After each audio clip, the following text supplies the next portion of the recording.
Voltamos com mais um trecho da entrevista exclusiva do ministro do Supremo Tribunal Federal, Gilmar Mendes, ao repórter Bruno Pinheiro, direto de Brasília. Acompanhe.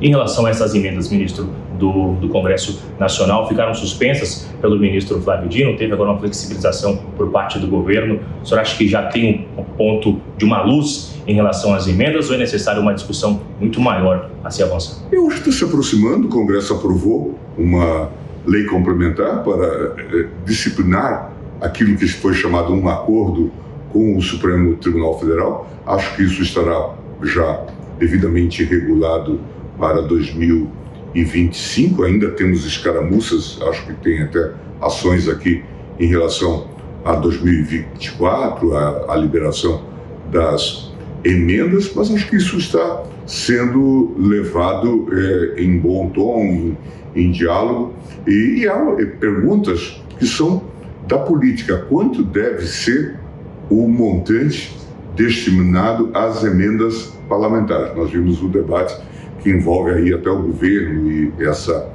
reforma que está sendo feita, contenção, contingenciamento das emendas. Esse é um cálculo que precisa ser resolvido. A democracia parlamentar brasileira depende, de alguma forma, desse quanto. Hoje ele está em torno de 55 bi, mas nós precisamos saber qual é o percentual adequado para que não haja desvios, não haja abusos e seja adequado para a funcionalidade do sistema político. Ok, ministro, muito obrigado mais uma vez. E o estado de Mato Grosso, que é o estado do senhor, estado muito importante no cenário nacional, com diversas atuações, avançando em infraestrutura, o agronegócio, é um estado que tem também uma atuação gigantesca no cenário nacional.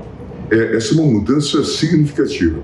Quando eu cheguei em Brasília, em 74, iniciava-se o debate sobre a divisão do estado do Mato Grosso. E nós do Mato Grosso, Cuiabá, Mato Grosso do Norte, nós torcíamos contra a divisão. Essa era a nossa posição, porque achávamos que Mato Grosso do Norte, por falta de infraestrutura e outras condições, ficaria debilitado. Passados aí já muitos anos da divisão, ocorrida em 1976, nós temos um outro cenário. A economia do Mato Grosso é mais forte do que a economia do Mato Grosso do Sul. E é um estado, se tornou um estado pujante, um bom exemplo na agricultura, na agroindústria, na infraestrutura. Agora mesmo, amanhã estarei em Cuiabá e vou até Diamantino e Mutum para ver essa duplicação da 163, a inauguração da 163. É um ponto relevante e mostra como que o Estado está progredindo significativamente. O senador Wellington relembra sobre essa omissão. O Congresso reconheceu e fixou por 18 meses a lei da proteção do Pantanal. É uma discussão também muito importante, sofreu muito com essa seca esse ano, é um assunto também muito sensível, né, ministro? Com certeza.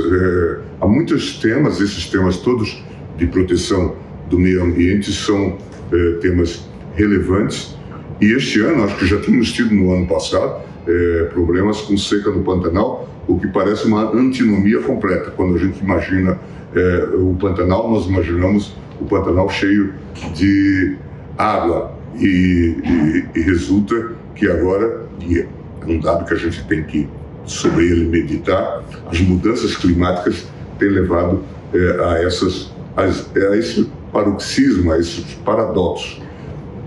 Seca no Pantanal, seca na Amazônia, seca no Rio da Amazônia, né? Então é algo extremamente preocupante e, claro, nós temos que melhorar a proteção do Pantanal. Isso tem sido objeto, inclusive, de decisões do Supremo Tribunal Federal. É preciso que haja as condições adequadas de proteção desses biomas. Eu vou aproveitar esse ponto, porque às vezes tem uma reclamação por parte de fora que o Supremo acaba atuando em diversos assuntos, mas isso foi importante, o Supremo atuar, porque a gente viu que estava num período de muita seca, existia uma dificuldade, alguns estados não estavam atuando, e o Supremo entra para tentar resolver, para ajudar essa situação que é sensível, como o senhor disse. É verdade, o tribunal sempre age por provocação. Eu até brinco quando converso com os colegas jornalistas, que nós não temos uma banquinha na frente do tribunal clamando por causas. Na verdade, elas vêm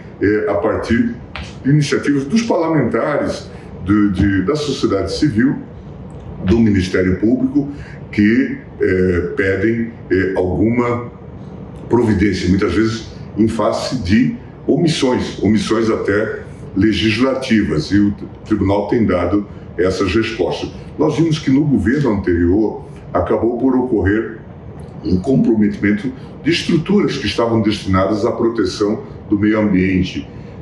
IBAMA, Instituto Chico Mendes, todos eles, ICMBio, eles ficaram de alguma forma afetados. No Brasil, isso é fácil de se fazer. Se não houver uma reposição de peças de recursos humanos por algum tempo, os órgãos ficam todos eles desmilinguidos, desfeitos. Então, isso acabou por ocorrer e isso comprometeu o combate aos abusos ambientais e a efetiva defesa do meio ambiente.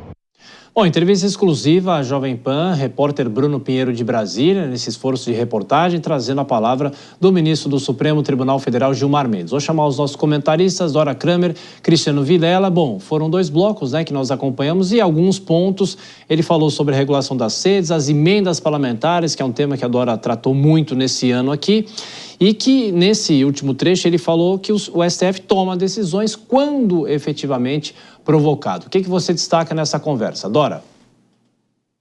Eu destaco as emendas, claro.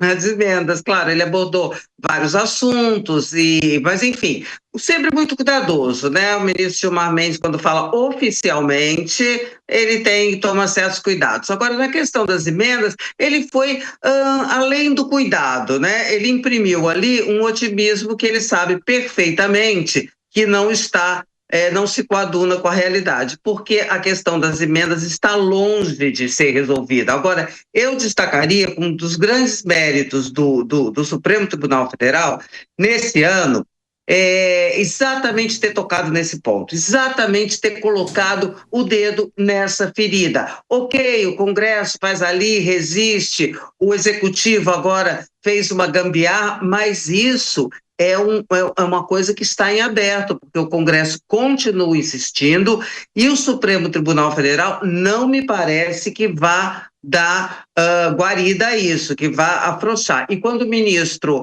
Gilmar Mendes diz, olha, isso está perto de uma resolução, é claro que ele quer contribuir com essa declaração dele para que não se acirre mais o ambiente, que, aliás, seria um acirramento absolutamente desnecessário. A sua visão como homem da justiça, Vilela? Exatamente. O Gilmar Mendes, o ministro Gilmar Mendes, na sua posição de decano, de ministro mais antigo, ele passou nos últimos anos a vocalizar uma voz mais institucional da Corte. E especialmente nesse período, desde o qual ele se encontra nessa posição, foi justamente um período onde houve uma maior união dos ministros da Corte. Se a gente se lembrar bem, uns anos atrás a gente tinha ali uma série de divergências muito explícitas entre ministros que nos últimos anos acabaram ficando pavimentadas, assentadas, e hoje se tem uma Corte falando de uma forma uníssona. E o ministro Gilmar, como decano, ele é geralmente o porta-voz. Os presidentes acabam se alternando por uma questão de mandato, mas o decano, enquanto permanecer ministro, e ainda tem alguns bons anos à frente dessa função, dessa figura no Supremo Tribunal Federal, ele vai realmente fazendo esse papel institucional e falando em nome do colegiado.